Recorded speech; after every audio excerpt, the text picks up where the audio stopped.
Assalamualaikum warahmatullahi wabarakatuh. Halo guys, perkenalkan nama saya Aisri Rahayu dari kelas C125 dengan NPM 10225016 dari Prodi S1 Akuntansi. Pada video kali ini, saya akan menjelaskan tentang artikel populer yang berjudul Pentingnya Bahasa Indonesia dan Kecakapan Berbahasa Masa Kini.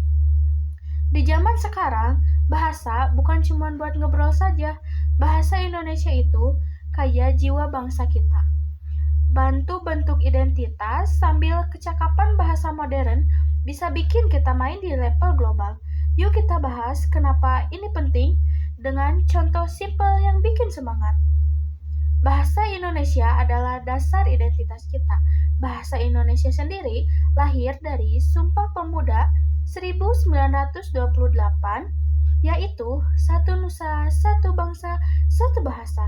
Sekarang, dia bukan cuma alat komunikasi antar warga, tetapi juga penjaga budaya dan nilai-nilai keren bangsa. Kenapa sih penting? Bayangin aja kalau bahasa Indonesia hilang, gimana baca Laskar Pelangi atau Bumi Manusia? Dia bantu pendidikan, bisnis, dan pemerintahan. Data dari Badan Bahasa bilang sekitar 200 juta orang pakai bahasa ini sebagai bahasa utama. Tapi masalahnya, anak muda sekarang lebih suka bahasa Inggris atau slang digital yang bisa bikin bahasa ibu kita terancam.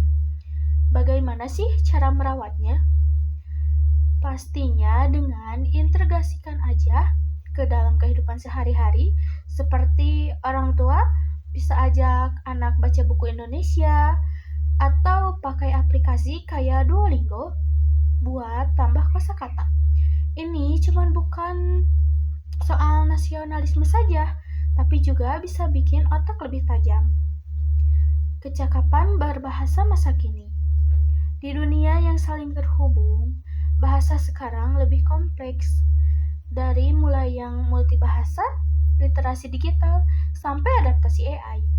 Yang pertama, multibahasa itu adalah kunci. Bahasa Inggris masih menjadi raja di dunia bisnis yang sering orang-orang pakai sebagai bahasa kedua. Tapi bahasa lain seperti bahasa Mandarin, Spanyol, atau bahkan Jawa Sunda itu juga termasuk penting. Di Indonesia bisa membuka lowongan kerja, contohnya Gojek, Tokopedia. Itu juga membutuhkan orang yang jago Inggris buat ekspansi global. Yang kedua, literasi digital. Bahasa sekarang seperti emoji, meme, atau bahasa netizen termasuk bahasa digital.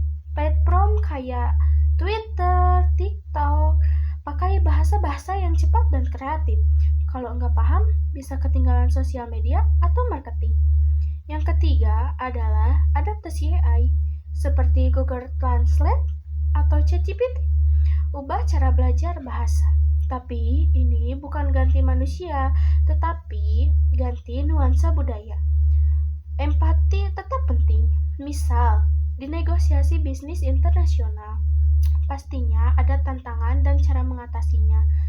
Tantangannya adalah kesenjangan digital dan urbanisasi.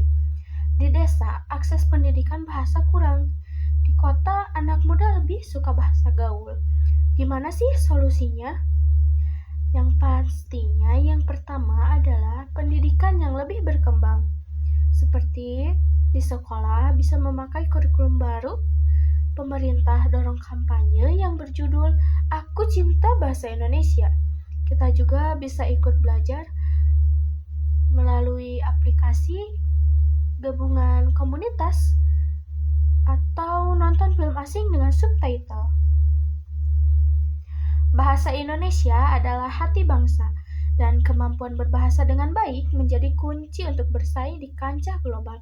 Jika kita bisa menggabungkan kedua hal tersebut, kita dapat menciptakan generasi yang cerdas, penuh empati, dan inovasi. Oleh karena itu, mari kita mulai membiasakan diri untuk membaca, berdiskusi, ataupun mencoba bahasa yang baru. Sekian video yang dapat saya sampaikan. Wassalamualaikum warahmatullahi wabarakatuh.